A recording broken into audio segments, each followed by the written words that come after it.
right, so this is my second video about the Rose Bowl. You're gonna have an analysis of the Michigan secondary because when I watched their defense, they stood out to me. They had some good coverage against the receivers. Now, I don't know how much of that is like the talent difference. Maybe some of the Big Ten receivers just aren't as talented as maybe some of the other guys. But either way, the Michigan guys are playing their position very well.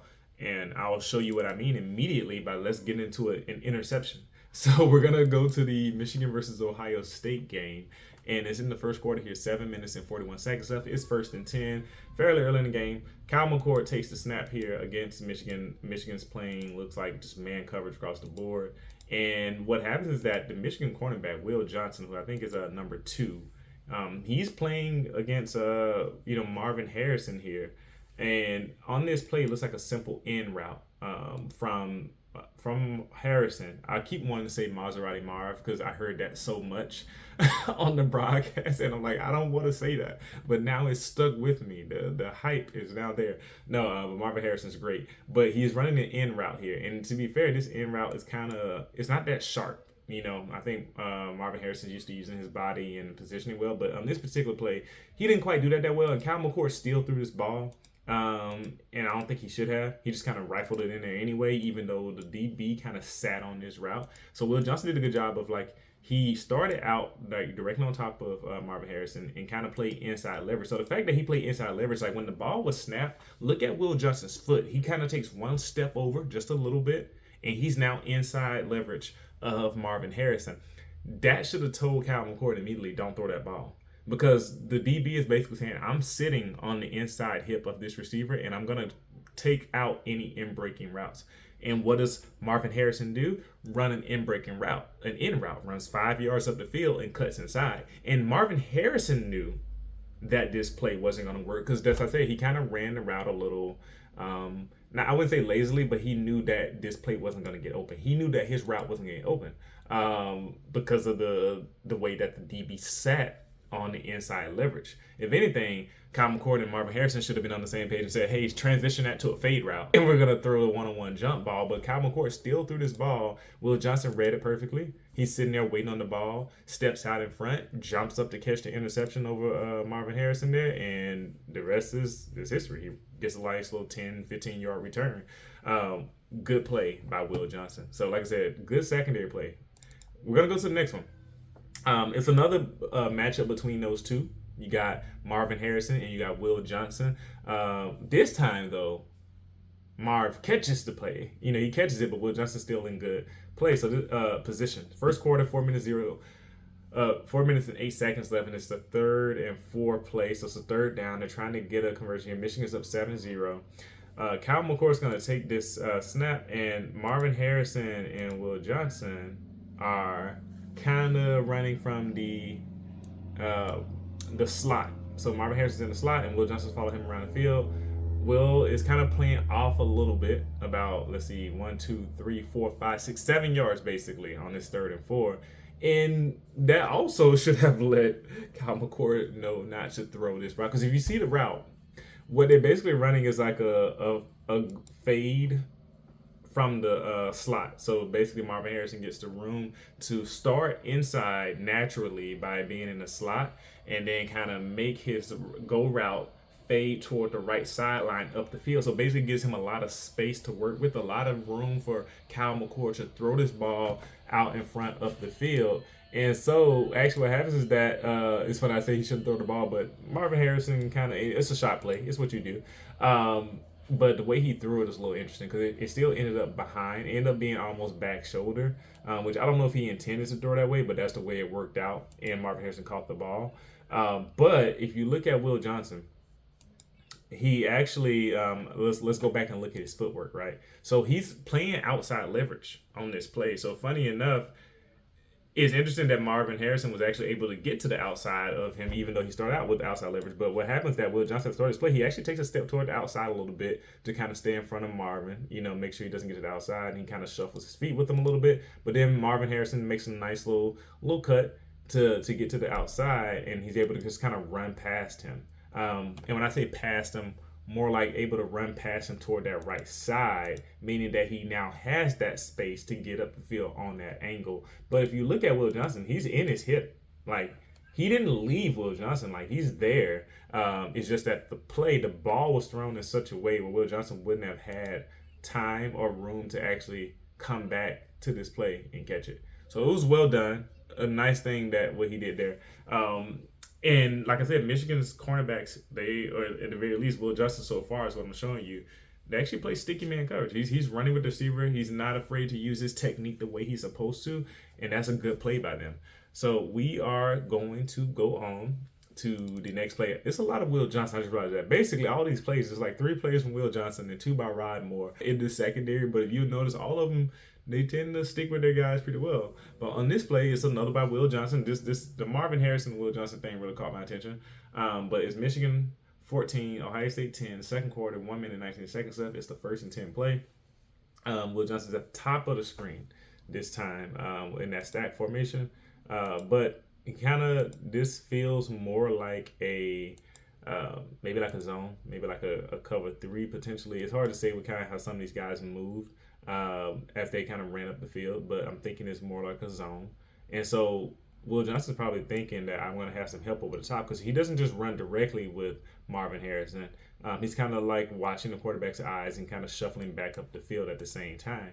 But on this particular play, there was no help over the top. So he's running there because, I got to keep up. Especially since Kyle McCord, even though there was pressure, he steps up in the pocket, which is a really good thing by Kyle McCord. And he throws his ball. It's underthrown. So I think what we're really seeing here too is that Kyle McCord, I don't like I don't hate on players or anything. Like, in this particular place though, he's kind of just had some ball placement things that if he put it out a little bit better, probably would have scored some touchdowns or at least led to more yardage after the catch.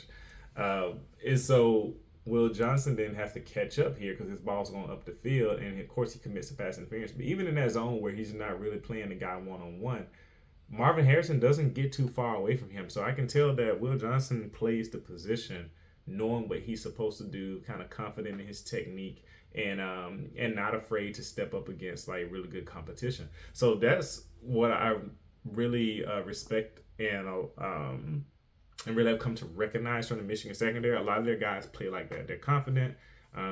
They play their assignments well, and they do what they're supposed to do typically.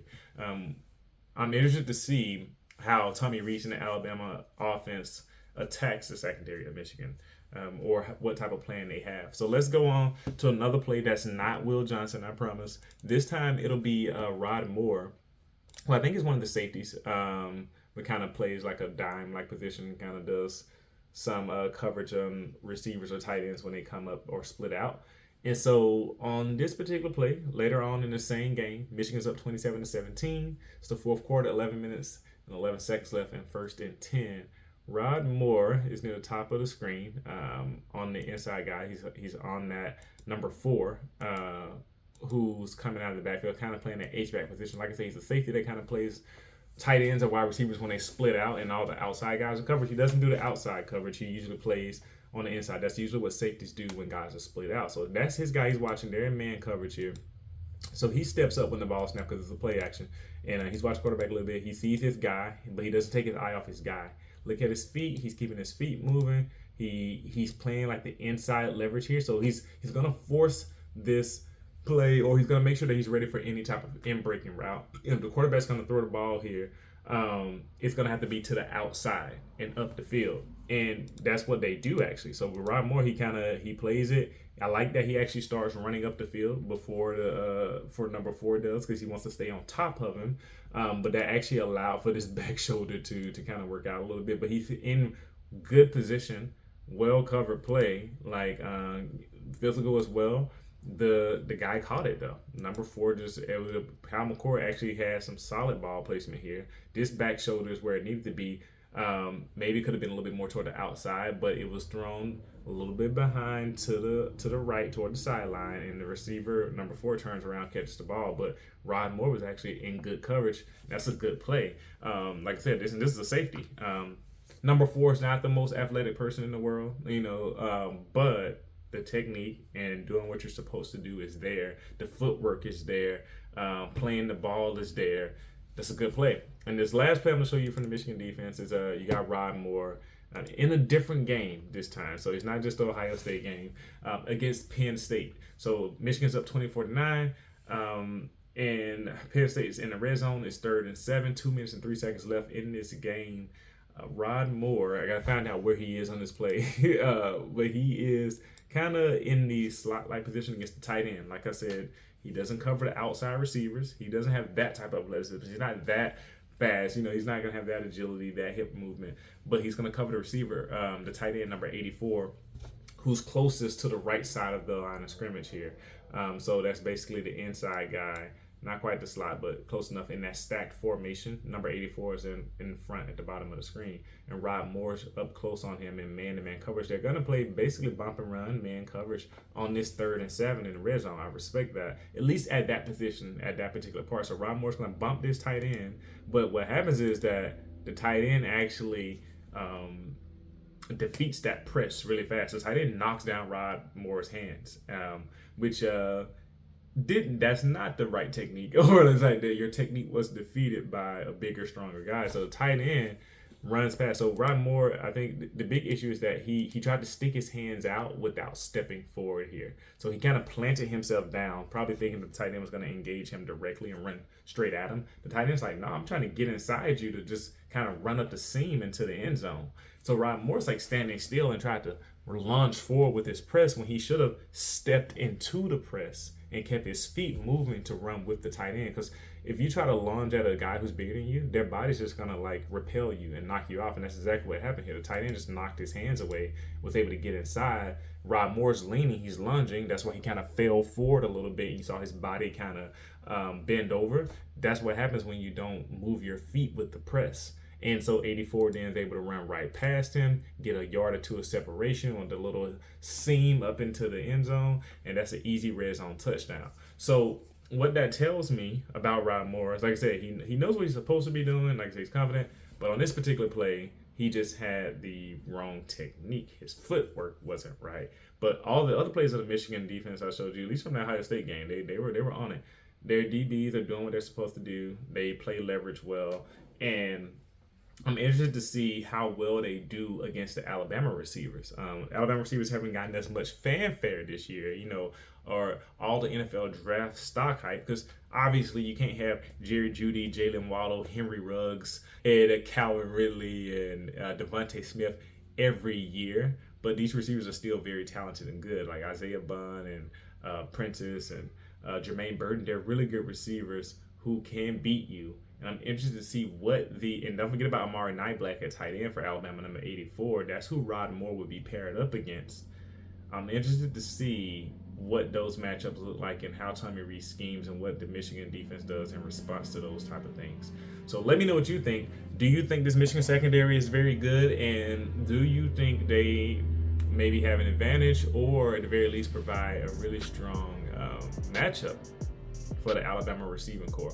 I would love to know your thoughts in the comments below. Thank you for watching. I will see you next time.